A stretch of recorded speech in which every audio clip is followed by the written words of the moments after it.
It's crucially important that everyone understands a simple concept that's going to underlie everything we talk about in film, and that concept is the scorer's arc. It's in the diagram right here. And essentially, the scorer's arc is the area of the field that on defense, we're trying to prevent the offense generating shots from within the scorer's arc. And then on offense, we're looking to either dodge into or feed into the scorer's arc area to generate our shots.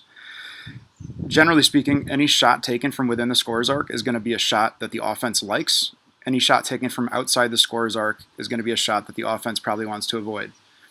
Defensively, we need to understand that when we are in an unsettled situation and the offense might have a numerical advantage, i.e., a 4-on-3 or a 5-on-4, etc., we need to be able to abandon any kind of pressure that we're throwing at the other team upfield and get into the scorer's arc and pack the paint and just defend this area, because outside of this, we're not worried about giving up shots. So we're going to take a look at a number of film clips here that focus on unsettled play. And when I say unsettled play, that means it's not settled 6-on-6 offense or defense. It's not a power play or a penalty kill. And generally speaking, it's going to not be clean transition play. Typically, unsettled play happens after a save or after a turnover or after a ground ball situation. And it requires both teams to be able to quickly assess the situation and react accordingly.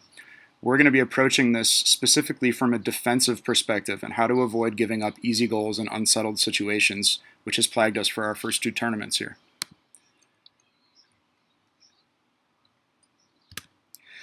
So the first key to being able to play unsettled properly is being able to take a snapshot of the situation and assess what's going on.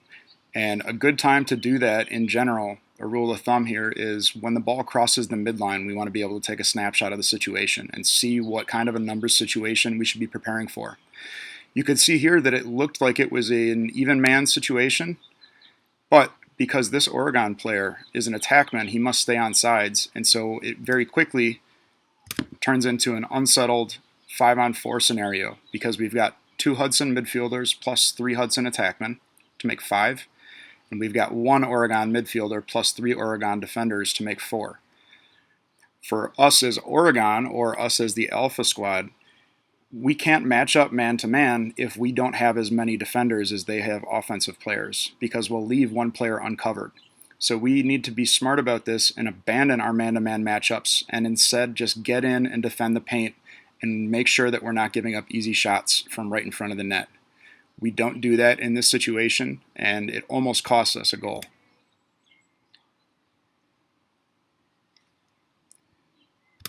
And you can see here that Hudson's number 6 has moved the ball to the open player and created an instantaneous 2-on-1 on the backside.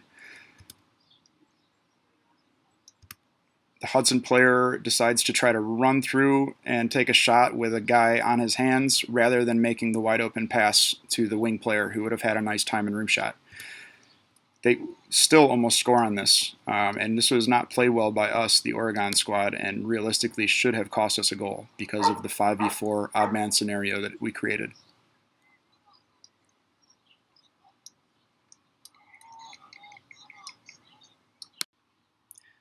This film clip will illustrate the same points that we saw in the first film clip. It begins with a turnover and a quick ground ball. And as they cross the midline, you can see that Oregon has 2 midfielders back and Hudson has 2 midfielders forward. So this could be an even man scenario if we play this out correctly.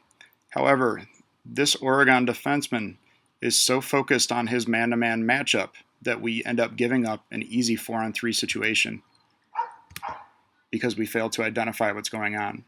We also played the ball carrier up way too high. The paint is all the way down in here, and we shouldn't play them above the paint, but we're playing them up above the top of the box.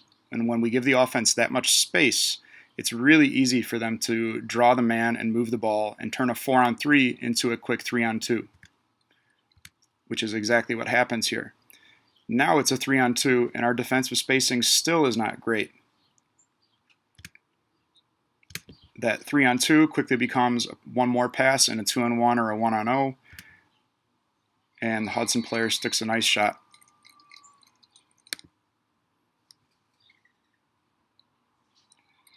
turnover, ground ball. We failed to take a snapshot of the situation and understand the threat. We give up an odd man break, and a 4-on-3 becomes a 3-on-2 because of poor spacing.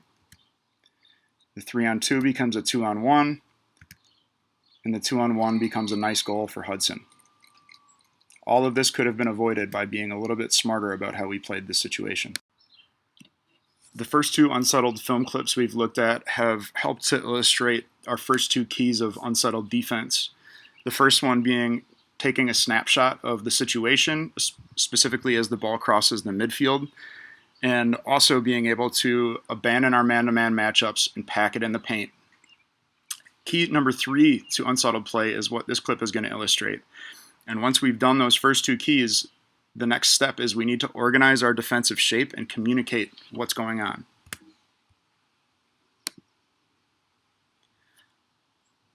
So in this clip, it's a face-off that becomes a throwaway, and then because of a very nice play by the player in white here, it becomes a turnover and a very quick developing 4-on-3 fast break for the team in white. The defense has done a really nice job of getting their triangle shape and packing it inside the paint so that they can defend the most important area of the field. We never want to slide upfield to meet the ball because it leaves space behind us, which is easy for the offense to pass through. So defensively, we always want to rotate horizontally across the field to play the ball carrier.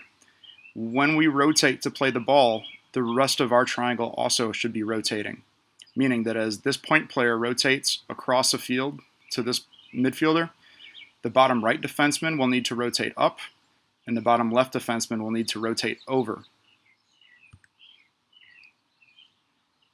And in this clip, the offense, because of some very nice passing, does score on this play. But defensively, they do a really nice job of reacting very quickly, getting their shape, and maintaining the integrity of their triangle as they rotate.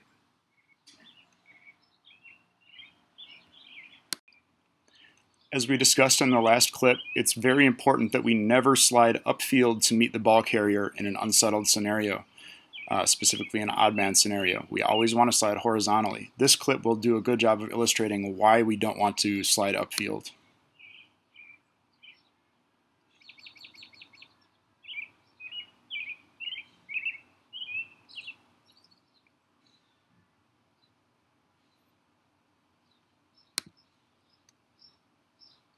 So it's a little difficult to see because of the framing of the camera. But the Sauk team has not gotten their defensive triangle coordinated or communicated. And because of that, this defenseman panics and slides upfield. And anytime a defender slides upfield, it usually creates a very easy pass for the ball carrier. And it takes what was a 4-on-3 situation and quickly turns it into a 1-on-0 or a 2-on-1.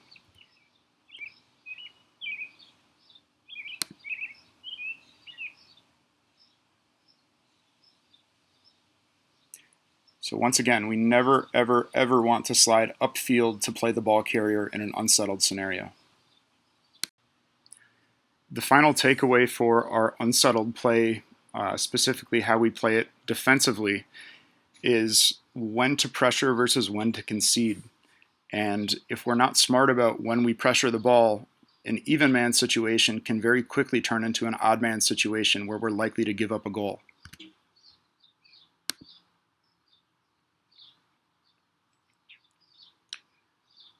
So Oregon wins a clean possession off the faceoff.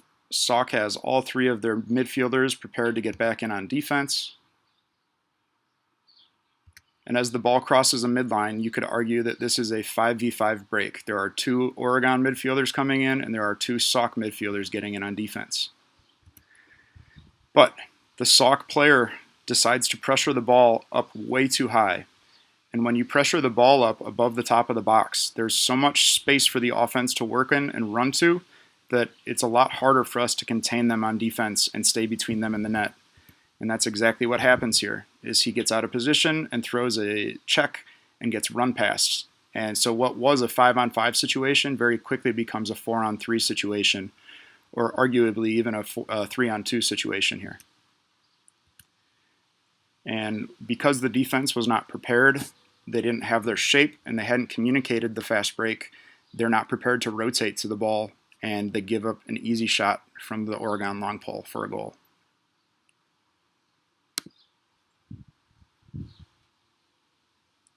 So once again, it's a 5-on-5, and then in the blink of an eye, it's a 4-on-3. Had the Sauk pole simply conceded and gotten in and packed it into the paint as they got their reinforcements in on defense, they very likely would have just settled in for a 6-on-6 possession and not given up an easy goal to the Oregon team. For our sixth and final Unsettled play clip, we're going to be looking at a face-off, and specifically how we want to play face-offs so that A, we can still contest the draw and the ensuing ground ball, but B, we'll also be in position that we won't give up a 4-on-3 fast break going against us.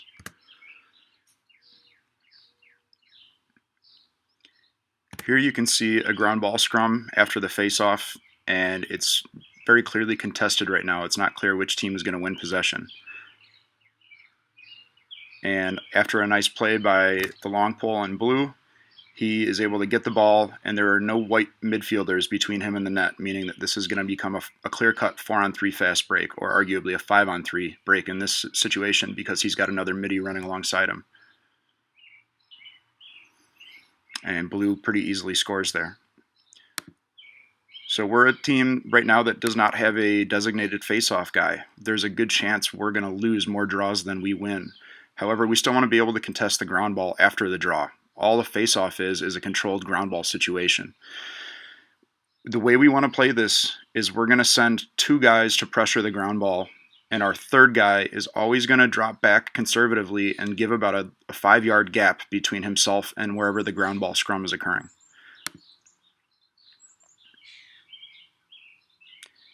You can see right here that white does not do that. This long pole comes in from the wing, assumes he's going to get this first scoop, but ends up missing on it because of a nice check by blue to disrupt him. At this point, number 25 should be smart and sit back at about the 45-yard line and feel out the situation. Instead, he gets right back into the thick of it, and blue makes a nice play and are immediately past them for the 4-on-3 fast break and an easy goal. Let's briefly review our keys to unsettled defense. Number 1, we need to be able to take a snapshot of the situation, typically as the ball crosses the midline, and figure out if it's going to become an even man situation or an odd man situation where we need to change how we're playing it. Number 2, we need to be prepared to abandon our man-to-man matchups and pack the paint. Number 3, once we've done the first 2 steps, we need to be able to organize our defensive shape and communicate how we're going to play it. If we've got 3 guys in on defense, we need to be in a triangle. If we've got 4 guys in on defense, we need to be in a square. Number 4, we need to be able to stall for time until reinforcements arrive.